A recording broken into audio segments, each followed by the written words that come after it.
예, 여러분 안녕하십니까? 2017년 12월 7일 목요일, 이제 오늘 하루도 다 저물어가고 11시 13분이 되어가네요. 미국의 대통령이 예루살렘을 이스라엘의 수도라고 이제 공포하면서 여러 가지 이슬람과 미국 간의 더 많은 갈등이 증폭되고 있는 이러한 상황을 우리가 맞았습니다. 그러나 우리가 성경에서 보면 어쨌든 예수 그리스도를 대적하기 위해서 마지막 날에는 말 그대로 적 그리스도라는 모든 것이 세상에 환영받을 인물이지만 정확히 예수 그리스도를 대적하는 인물이 이 땅에 설 것을 성경은 여러 부분 우리들에게 말씀해 주고 있는데요. 구약에서는 우리가 바벨탑을 쌓던 니므롯, 이제도 하나의 적그리스도의 모형으로 이제 보고 있고요. 여러 가지 우리가 사탄도 이 땅에 많은 역사를 통해서 많은 악한 왕들 이런 자들을 통해서 하나님의 영광을 가리고 스스로 인간을 세워서 그 자들을 왕이라는 명목으로 많은 하나님의 형상을 지음받은 인생들을 학대하고 살인하는 그러한 인류 역사의 어떤 전쟁과 피후 역사를 이루고 말하는데요. 우리 예수님 오시기 직전에도 이와 같은 큰 상황이 무르익을 것을 성경은 우리들에게 말해주고 있습니다. 그래서 여전히 우리가 이 적그리스도가 어떤 사람은 하나의 단체다, 사람 인격으로 보지 않는 그런 사람도 있지만 저는 분명히 한 인물이라고, 저는 분명히 한 인물로 성경을 우리들에게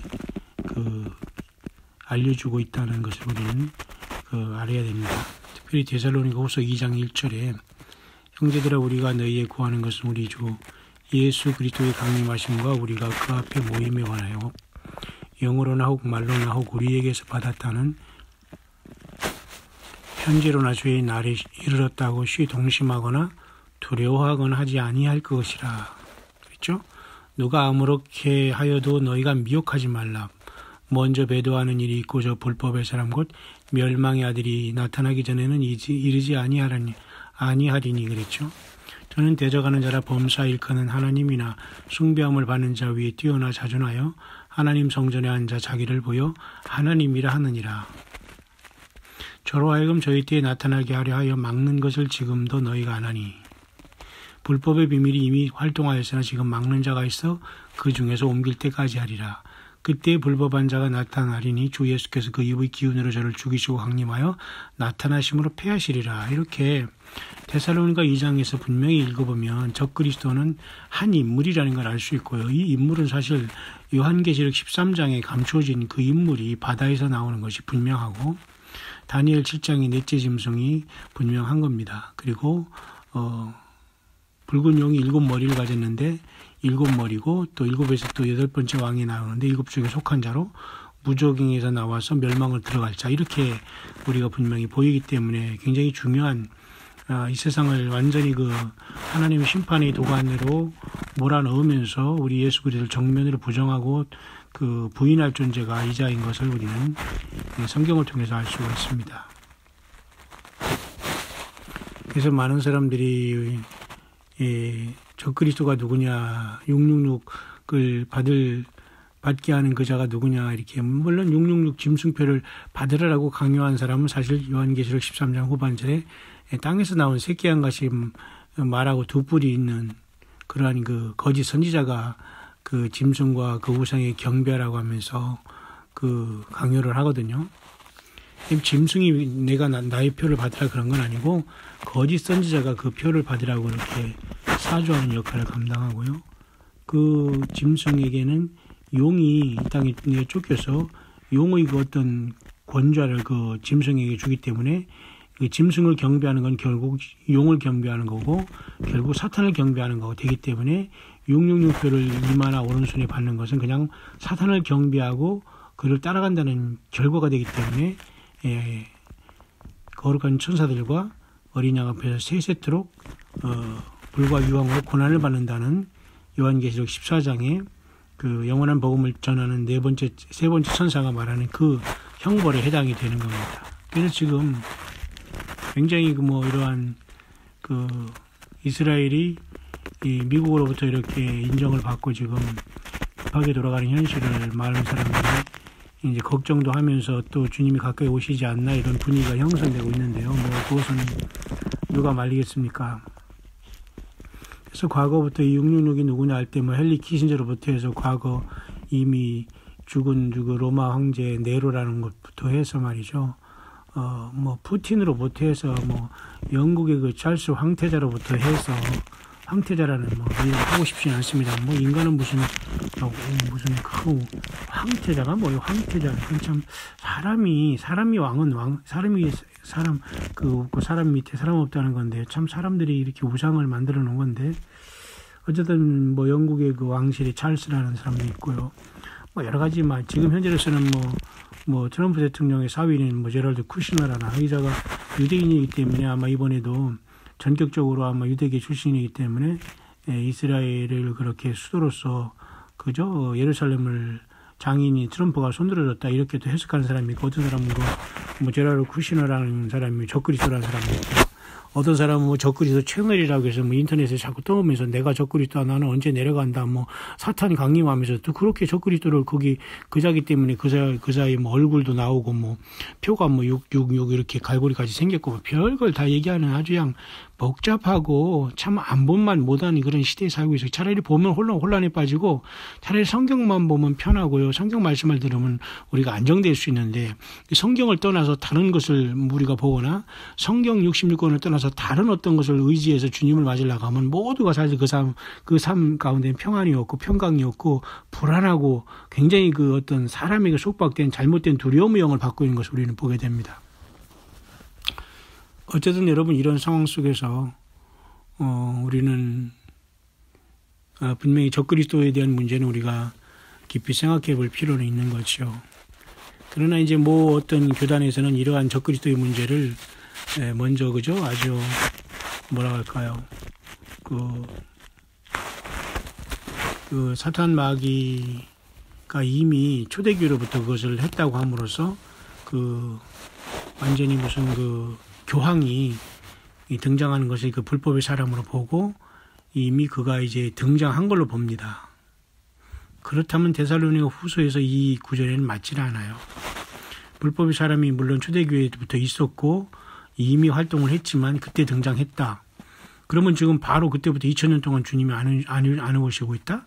그건 말이 안 되거든요. 그러니까 주님 오시기 직전에 등장하는 것이지 2000년 전에 미리 불법의 비밀이 등장한 거하고 적그리스도가 이미 등장한 거랑 다 다르거든요. 물론 많은 적그리스도가 세상에 나왔다는 말을 했지만 그런 어떤 쪼무레기 적그리스도를 얘기하는 게 아니거든요. 사탄이 공중에서 쫓겨 내려와서 마지막 자기 때가 얼마 남지 않을 때에 자기 용의 권좌를 받는 자가 이 짐승 땅에 바다에서 나오는 계시록 13장의 짐승이 될 것이기 때문에 과거에 많은 적그리스도 모형이 있습니다. 물론 안티오코스 에피반에서 사세라는 그자도 역시 하나님의 성전에 들어와서 시리아에 수리아라고도 하고 그것도 역시 적그리스도의 모형입니다. 왜냐하면 제우스 신상을 세우고 돼지피를 뿌림으로써 하나님을 완전히 못 얻었기 때문에 마카비 형제가 반란을 일으켜서 그것을 회복한 것이 하누카라는 축제 아니겠습니까? 또 그러니까 또 하누카에 또 예수님이 또 휴거한다고 그렇게 또 하는 사람도 있고 어쨌든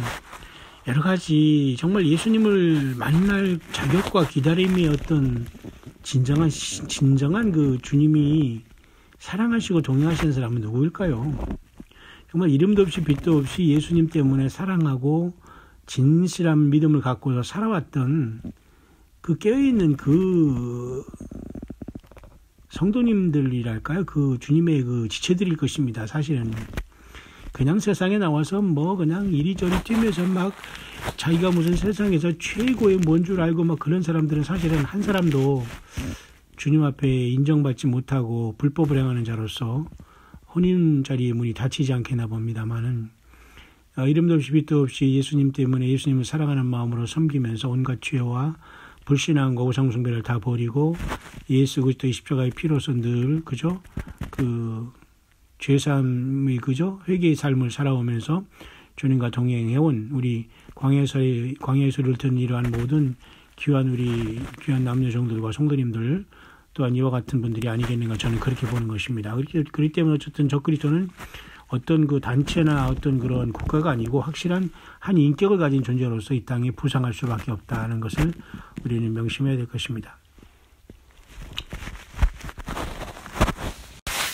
그러나 이번 그 미국의 트럼프 대통령의 그 이스라엘의 그 예루살렘 수도에 대한 이런 발언과 결정은 정확하게는 아직까지는 밝혀지지 않았습니다. 왜냐하면 야곱의 환란에 들어가려면 일단은 정확하게 7년이라는 이 평화조약이 정식으로 국가 간에 체결이 돼야 되거든요.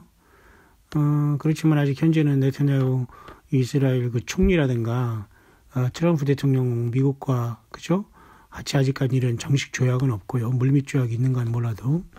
그리고 또 바로 이 통고이벽 그 맞은편에 오마르 사원이라고 알-악사 그 모스크 그 이슬람의 회당이 있지 않습니까? 그렇기 때문에 이 수십억의 그 모슬렘의 동의가 필요하고 그런 것이 있어야 되는데 여전히 그 정식적인 어떤 그 평화조약이라달까 내지는 7년 그 평화조약은 아직까지 정확하게 이루어졌다라고는 사실 볼 수가 없기 때문에 트럼프가 적그리스도 아니다 이런 말은 할 수 없어도 그가 하는 어떤 행동이 거의 적그리스도가 하는 형태를 받고 그 역할을 하고 있는 것으로 보인다는 것입니다. 비록 아직까지는 정확한 7년 대화환란의 조약도 어떤 그 계약도 어떤 그런 조약도 이루어진 것도 아니고 평화협정도 맺어진 건 아니지만 거의 이스라엘을 그렇게 인정하고 한다는 것은 굉장히 중요한 어떤 역사가 있을 것으로 이제 보는 것입니다.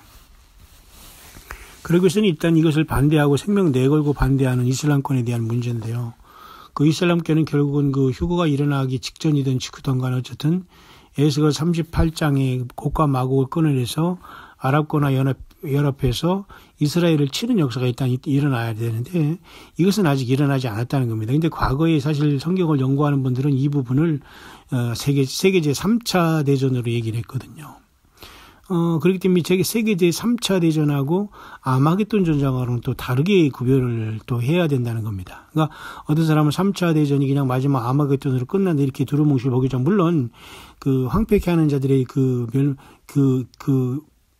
진노가 계속 쏟아진다는 이 말을 통해서 어떤 그 전쟁은 계속되겠지만 사실 이 에스겔서 38장의 그것이 세계 제3차 전쟁으로서 그죠?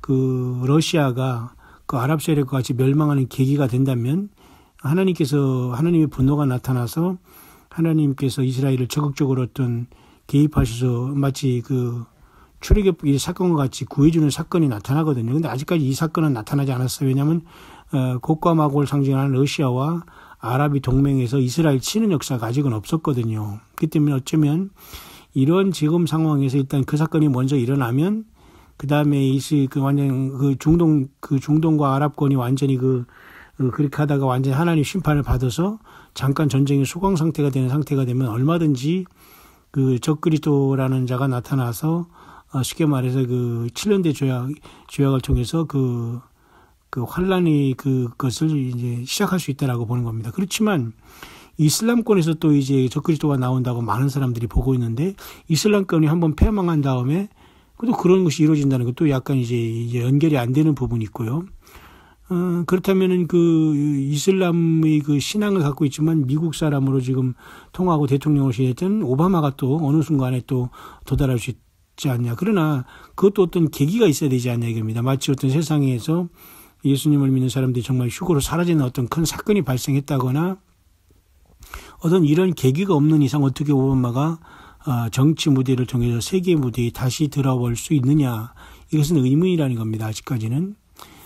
그렇기 때문에 어쨌든 이스라엘의 그 예루살렘을 이스라엘의 수도로서 인정해버린 것은 굉장히 중요한 하나의 어떤 우리가 주목해볼 문제라는 것은 분명한 사실이지만 트럼프가 아직까지는 그 적그리스도라는 말을 할 수는 없다는 겁니다. 아직까지는 정확한 조역이 이루어지지 않았고 또 여러 가지 그 이유가 있거든요. 그렇기 때문에 우리가 왓츠아웃은 해야 되겠지만 어쨌든 그가 하는 행동은 거의 그 적그리스도가 하는 행동과 너무도 흡사하게 진행되고 있기 때문에 우리는 매우 깜짝 놀래는 그런 상황이 이제 지금까지 이제 오늘 이제 진행이 되고 있다는 것까지가 이제 우리들이 서로가 이제 깨어서 주님을 증거하고 믿고 또 우리 가운데 심령 성령으로 오신 우리 주님을 섬기면서 우리가 부활해서 주님을 만나는 이 최고의 영광의 소망을 갖는 이유가 될 것입니다.